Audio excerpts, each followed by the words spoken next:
Bonsoir à tous et bienvenue dans ce nouveau numéro du magazine Tac au Tac. Comme vous le savez, l'actualité reste dominée par le deuil d'Étienne Tshisekedi. Et ce soir, on en parle avec Ambroise Mamba, qui est notre analyste politique maison. Ambroise, bonsoir et bienvenue sur le plateau de Tac au Tac magazine, une fois de plus. Merci Nicole. Merci également à tout ce grand public du magazine Tac au Tac. Et comment allez-vous? Ça a toujours été un réel plaisir pour moi de vous recevoir sur ce plateau. Bien, tout va très bien.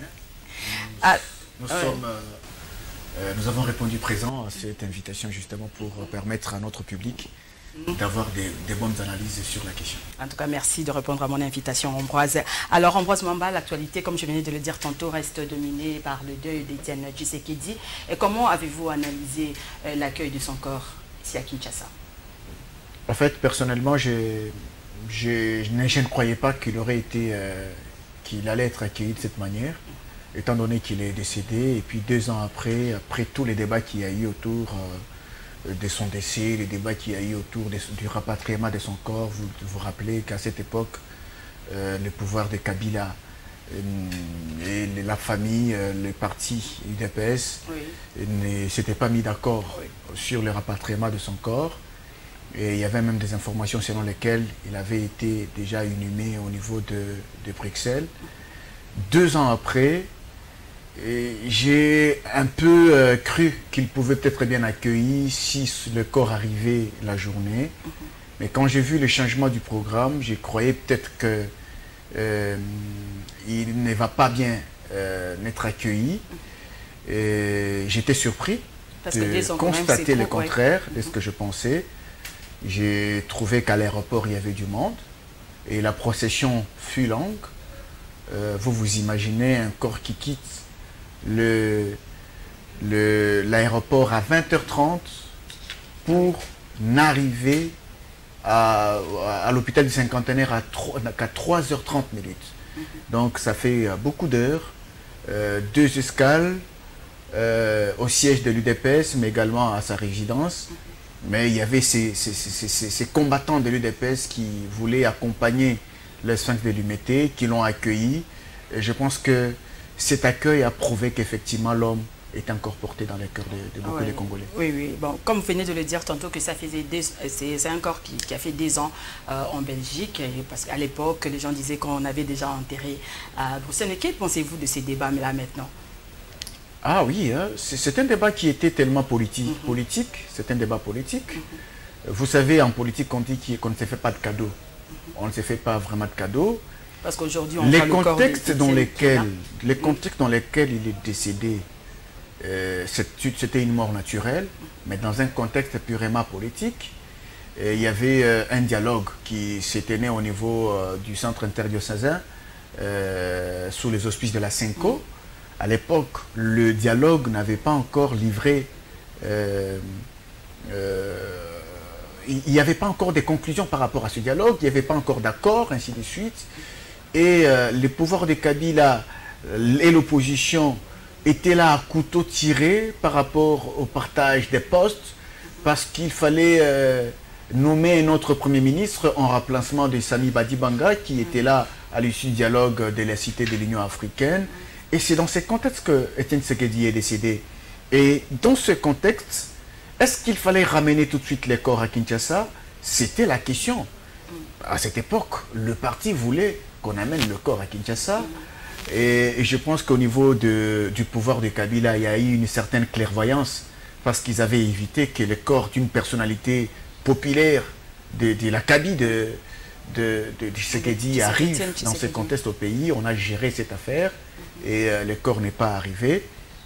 Mais avec le débat qui a été soulevé par la suite par rapport à l'enterrement. À l'enterrement, parce qu'on a vu même, il y a eu des photos, mais sur Facebook, non, il a été déjà enterré. Justement, on a vu des photos dans les réseaux sociaux, avec des photos, une tombe qui était attribuée à Étienne Tshisekedi. Et avec tout ce qu'il y a aujourd'hui, c'est tout simplement dire qu'il y a eu un mensonge quelque part. Tout simplement dire qu'il y a eu un mensonge quelque part, un mensonge de la part de ceux qui disaient qu'il avait été enterré au niveau de Bruxelles. Il faut maintenant les identifier pour savoir pourquoi ils disaient cette manière. Il disait qu'il avait été enterré est-ce qu'ils peuvent dire aujourd'hui qu'il a été déterré, Oui. pour que son corps soit rapatrié à Kinshasa? Je pense jusqu'aujourd'hui, j'ai cherché à entendre quelqu'un dire qu'il avait été déterré. Je n'ai pas vu, je n'ai pas entendu une telle déclaration dans les médias, encore moins dans les réseaux sociaux. Je dis tout simplement qu'il y a eu un mensonge. Un mensonge. Alors, un mensonge... Juste pour déstabiliser, je ne sais pas. Pour ne pas faire de cadeaux en politique. Oui. C'est dire tout simplement que la population congolaise doit retenir que de tous les politiciens qu'il y a aujourd'hui au pays, qu'ils soient de l'opposition, du pouvoir, et souvent... Au niveau de la politique, il y a beaucoup de mensonges. Mais quelle conclusion tirer de cette réalité politique? Le contraste de ce qui a été dit et de ce qui s'est fait. Il ne faut pas tellement croire aux politiciens. Il ne faut pas tellement croire aux politiciens. Quand ils vous font une déclaration, il ne faut pas les croire tout de suite. Les politiciens, eux, il faut les voir dans les actions, pas dans les déclarations. Puisque dans les déclarations, il y a beaucoup de démagogie. Dans les déclarations, aussi bien pour ceux qui sont au pouvoir, que pour ceux qui ne sont pas au pouvoir. Vous allez réaliser, par exemple, que ceux qui sont au pouvoir font parfois des déclarations. Même pendant le régime de Kabila, bien entendu, pour le régime de Félix Tshisekedi, il y a beaucoup de déclarations qui sont faites par rapport aux promesses, ou bien par rapport aux attentes de la population. On fait certaines promesses. De campagne, il y a toujours des promesses. On fait certaines promesses, ils ne réalisent pas. Mais après quelques jours, les promesses se révèlent être démagogiques. Et c'est dire que parfois, il y a un contraste entre ce que l'on déclare et ce que l'on réalise. Et c'est pour cela qu'au niveau de la population, il ne faut pas tellement tomber facilement dans les pièges des politiciens puisqu'ils font des déclarations. Ils peuvent vous faire une déclaration, vous estimez que c'est une bonne déclaration, vous adhérez tout de suite, mais par la suite, vous pleurez parce que la réalisation va être le contraire de ce qui avait été annoncé auparavant. Donc, se dire que les politiciens, actuellement, il faut le regarder dans les actions. Vous avez élu un député national, il vous a promis qu'il va, il va voter des lois. Vous ne les croyez pas tout de suite sur parole, mais vous voulez voir sur base de ce qu'il va réaliser. Vous élisez un président de la République, vous ne les croyez pas tout de suite sur base de ce qu'il déclare, mais vous l'attendez sur base de ce qu'il va réaliser parce qu'il aura un deuxième mandat ou bien il aura à vous demander également des voix lors de la prochaine élection. C'est à ce niveau-là que vous saurez la sanctionner. Vous sanctionner, oui. Mais selon vous, vous venez de dire que non, le corps d'Étienne Tshisekedi a été bien accueilli, mais dans l'opinion, on estime qu'il n'a pas été honoré comme on l'aurait voulu à cause du retard de son rapatriement. Oui, bon, ça c'est aussi un débat. C'est aussi un débat, c'est des milliers de pensées. Vous savez, aujourd'hui, avec l'avènement des réseaux sociaux... On cherche quand même à comprendre qu'est-ce qui s'est passé. Oui, personnellement, je n'ai pas de précision sur les causes du retard. Nous avons suivi ensemble, on a suivi les médias internationaux, les médias nationaux. On nous a parlé beaucoup plus des raisons logistiques, sans entrer en détail. Et par rapport à cette question, j'estime que les débats est inutile à mon niveau, à mon avis plutôt, par rapport au fait qu'on puisse dire que c'est un problème d'amateurisme dans l'organisation, il y a un désordre, ainsi de suite. Mais vous savez, ce sont les aléas qui arrivent, ce sont des imprévus qui arrivent à tout homme. Chaque homme, quand il organise quelque chose, il y a toujours un imprévu qui fasse le contraire de ce qu'il aurait voulu. Mais est-ce que aller jusqu'à dire qu'il n'avait pas été honoré dans le sens qu'on aurait voulu, je pense que c'est une déclaration inutile de plus. Pourquoi? Parce que ce qui est fait jusque-là est un honneur pour... Comme vous venez de le dire là, on n'a toujours pas la vraie version pour ce retard. Si c'est un problème dans l'organisation ou du côté belge, on ne sait pas, où il y avait un problème d'avion. Oui, c'est ce que je dis. Il y a eu beaucoup d'informations. On a fait des recombats d'informations. Il y a eu ceux qui ont raconté que c'est un rapport avec l'avion. L'avion militaire qui avait été affrété n'était pas présent à cet instant à l'aéroport. Mais là aussi, c'est un problème quand même. Nous sommes un grand pays et puis un pays qui n'a pas d'avion national. Il y a lac qui est là et qui meurt en petit feu. C'est à ce niveau. C'est ça. Parce que si on avait notre avion à nous, quand même, il n'y aurait pas de retard. Oui. Il n'y aurait pas trop de problèmes. Il ne faut pas dire que nous n'avons pas d'avion. Nous avons une compagnie nationale. Congo Airways est une compagnie nationale. national, mais un peu privé, je ne sais pas, il y a des actions, des actionnaires là-bas, bon, c'est un peu trop compliqué. Oui, mais il ne faut pas dire tout de suite que nous n'avons pas d'avions. Est-ce que les avions que nous avons, les appareils que nous avons, peuvent voler dans les airs de l'Union européenne? Point d'interrogation. Ça, on tient aussi à la sécurité. Et l'avion présidentiel. On tient aussi à la sécurité. L'avion présidentiel, j'aurais appris qu'il serait en panne. Je le dis au conditionnel, j'aurais appris qu'il serait en panne, cet avion présidentiel, parce qu'il il consomme trop de carburant, ainsi de suite. Alors, mais effectivement, vous n'allez pas dire tout de suite que si nous n'avons pas d'avion sur le plan national, c'est du fait de la gouvernance actuelle. La gouvernance actuelle n'a que 4 à 5 mois actuellement au pouvoir. Et je pense que c'est un problème de ceux qui ont géré le pays bien avant. Oui. Je pense qu'il faut prévoir à la sécurité, avoir des appareils qui sont acceptables, même au niveau des airs de l'Union européenne, par exemple. Aussi pour qu'on soit à mesure de demander l'autorisation de survol au niveau de la Belgique, pour que l'avion puisse atterrir, rapatrier les corps. Et ça, c'est une autre question. Mais ce qui s'est passé, c'est un problème logistique au niveau de la Belgique, qui n'a rien à voir avec l'organisation ici en interne. Le plus important, ce n'est pas le fait qu'il y ait un retard. Le plus important, c'est le fait que le corps a été rapatrié et le corps est arrivé. Le corps est arrivé, mais le corps a été accueilli, même la nuit. Même la nuit, on a vu quand même des gens. Oui, il y avait des gens, des milliers de Congolais étaient là. C'est le plus important. Attendre comment... Oui. Si déjà la nuit, il est accueilli de cette manière, qu'est-ce qui aurait pu se passer si le corps arrivait pendant la journée? Ça aurait été un succès, plus que celui qu'on a enregistré nuitamment. C'est dire que le plus important Mais il y a eu quand même au moins 200 personnes qui devaient venir accompagner le corps. Je ne sais pas si c'était nécessaire, tous les Congolais il y a eu un de la diaspora. Il y a eu un deuxième avion, ça c'était un jet. Oui. Et il y a un jet qui a amené le corps avec la famille Maman Marthe et les Tshisekedi. Je pense que ce sont les petits-fils, les petites-filles, ainsi de suite, qui étaient dans l'avion. Oui. Et il y avait maintenant la famille élargie, ainsi que d'autres compatriotes qui étaient au niveau de Bruxelles qui devaient rejoindre Kinshasa. Et je pense qu'ils sont venus parce qu'ils ont pris un deuxième avion. Les médias ne se sont pas intéressés à cela parce que le plus important c'était les corps, et non pas les autres qui... Alors Ambroise Mamba, revenons au pays. Doit-on l'élever au rang de héros national? Je pense que la question les avis divergent là-dessus. Doit-on l'élever? Doit-on, oui. L'élever, je pense que les débats fait rage actuellement dans les réseaux sociaux. D'abord, nous avons déjà la confirmation que l'ordonnance qui a été signée par le chef de l'État l'a élevé au rang de grand cordon. Des grands cordons.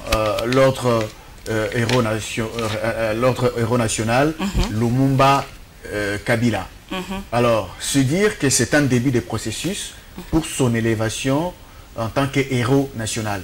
Parce que dans cet ordre, le grand cordon, c'est le dernier ordre qui est dans l'ordre héros nationaux, Lumumba Kabila, et à ne pas faire la confusion avec l'élévation de Papa Wemba, Ibenge et les autres qui sont des chevaliers.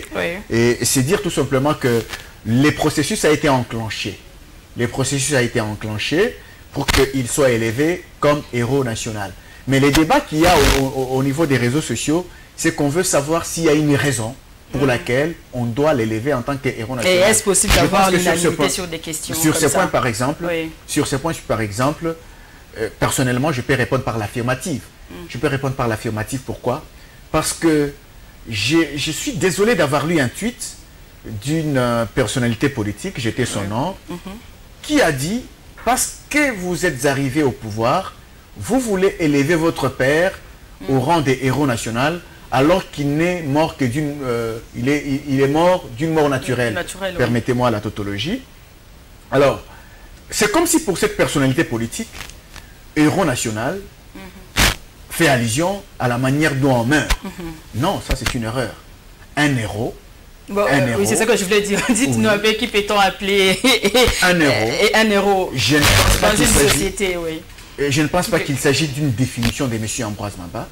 Je pense que tout le monde chez lui à la maison, s'il prend son dictionnaire, il consulte un héros, je pense qu'il aura la signification.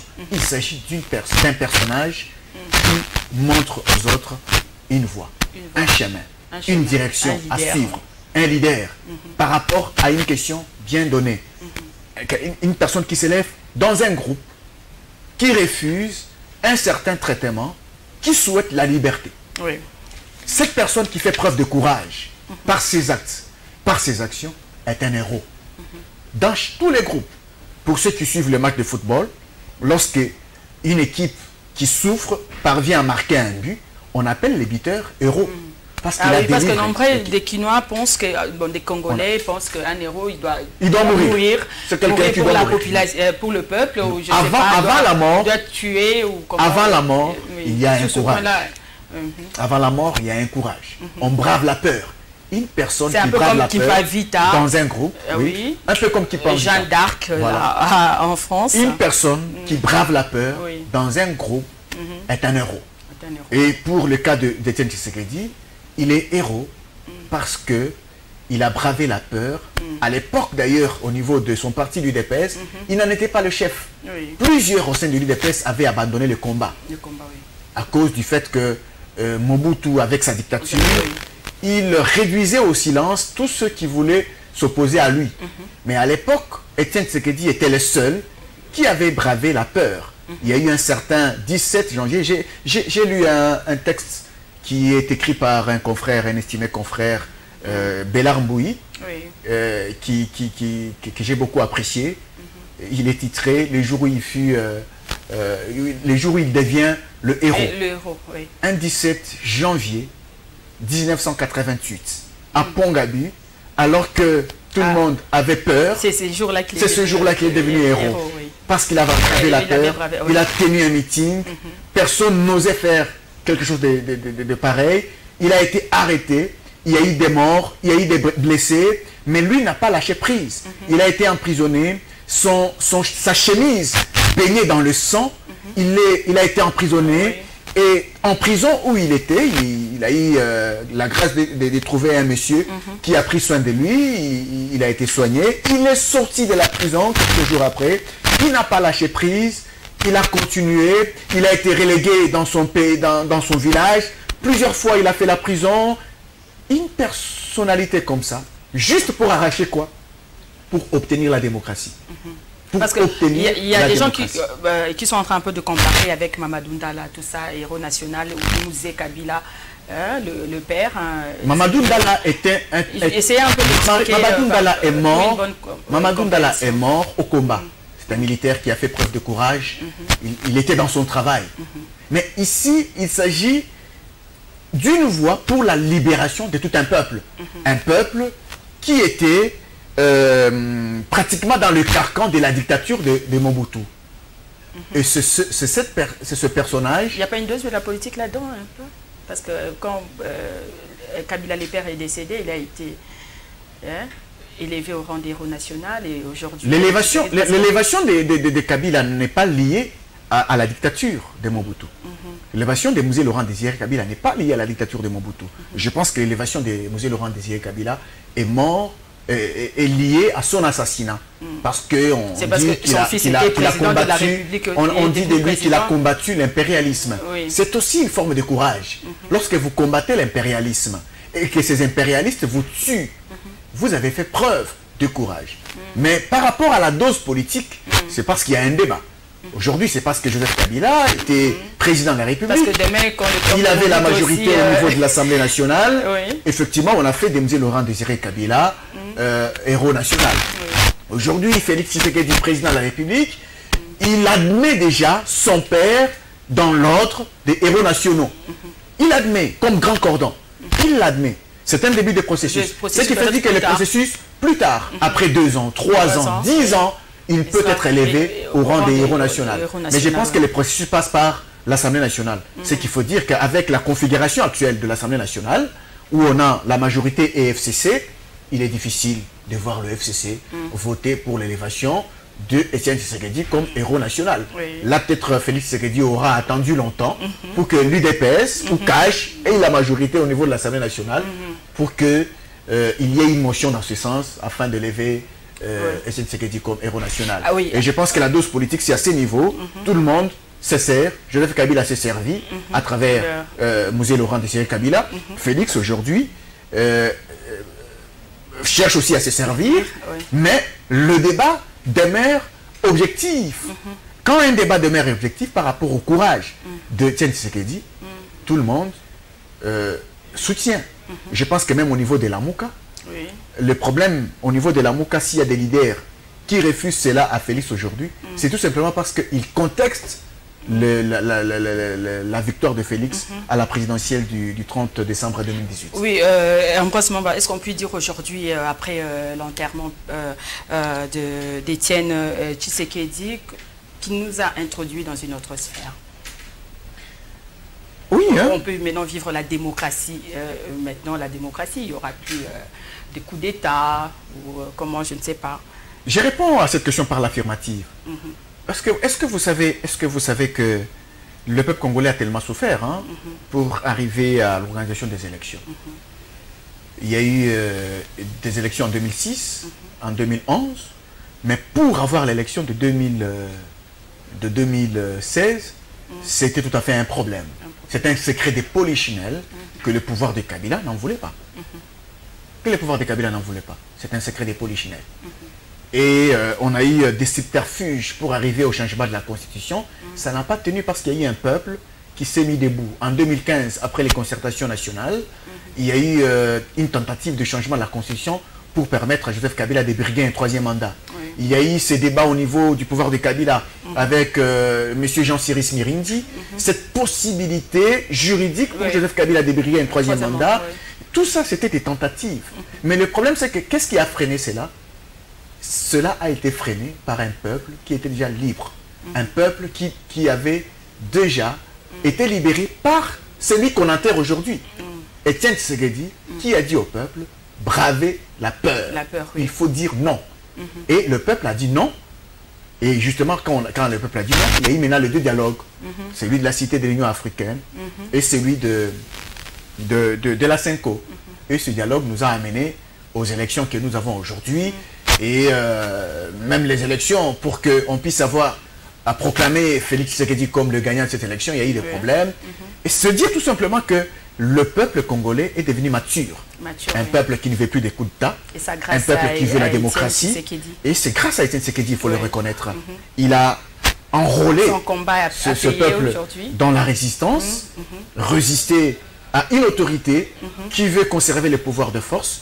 Même Félix Tshisekedi lui-même, s'il ose essayer tout simplement, s'il est réélu en 2023, ça sera une bonne chose, mais en 2028, il ne va pas vouloir être candidat président, parce qu'il aura consommé ses 10 ans, ces deux mandats constitutionnels. Et s'il ose tripatuer la Constitution, il aura le peuple congolais, qui avait déjà été formé par son propre père, pour résister à tout celui qui veut conserver les pouvoirs de force. Et je pense que avec l'enterrement d'Etienne Tshisekedi, nous entrons dans une autre sphère.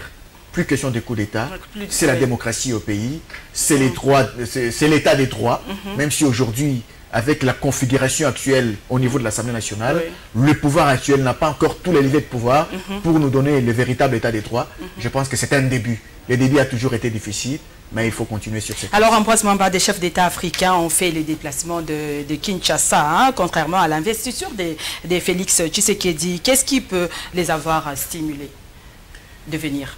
Ah oui, contrairement à l'investiture. Nous avons plusieurs chefs d'État africains. Vous savez, à l'investiture, Félix Tshisekedi est seulement victime. Oui, rapidement. Il est victime de ce qui s'est passé, de tous les débats qu'il y a eu autour des élections, avec les médias occidentaux qui sont tellement puissants, parce qu'il y avait un candidat Fayoulou, un candidat des occidentaux, un candidat des impérialistes, soutenu par les médias et les présidents de l'Union africaine de l'époque, Kagame voulait venir même pour annuler... justement, les présidents de l'Union africaine étaient déjà cette caisse de résonance des occidentaux, ainsi de suite. Et cela a fait qu'à l'époque, quand Félix veut être investi comme président de la République, il y a eu cette réserve. Il y a eu cette réserve, mais actuellement, parce que son pouvoir a été installé, il a pu désormais récupérer, en fait, il a restauré les relations diplomatiques entre la RDC et les autres pays, les relations qui étaient coupées, vers la fin du régime Kabila. Parce qu'on voit quand même, il est allé au Rwanda. Il est allé au Rwanda, il est allé en Angola, il est allé un peu presque partout en Afrique. Oui. Il est le deuxième vice-président de l'Union africaine. Et avec tout ça, maintenant, ces pères peuvent dire, nous les coptons. Et voilà pourquoi ils sont là. Donc, ça paraît aussi comme un signal, hein, comme vous venez de dire, un signal fort du président du pays voisin pour la reconnaissance du pouvoir. Justement, c'est un signal fort pour la reconnaissance du pouvoir Fachi. Et je pense que Fayoulou s'est tellement battu pour la vérité des urnes. Il est allé aussi chercher cette reconnaissance à l'international, à l'extérieur du pays. Et je pense que cette reconnaissance est revenue à Félix. À Félix Tshisekedi. Alors, que pensez-vous rapidement des entretiens qu'il y a eu entre Kagame, le président... Je pense que les trois chefs d'État... Pour bouter dehors les agresseurs. Les trois chefs d'État ont réaffirmé leur volonté de restaurer la sécurité dans la région de Grand Lac. Et je pense que c'est ça le plus important, parce que lorsque la sécurité est restaurée, l'intégration économique peut se faire de manière aussi facile, de manière apaisée, et je pense que le développement des nations va s'en suivre.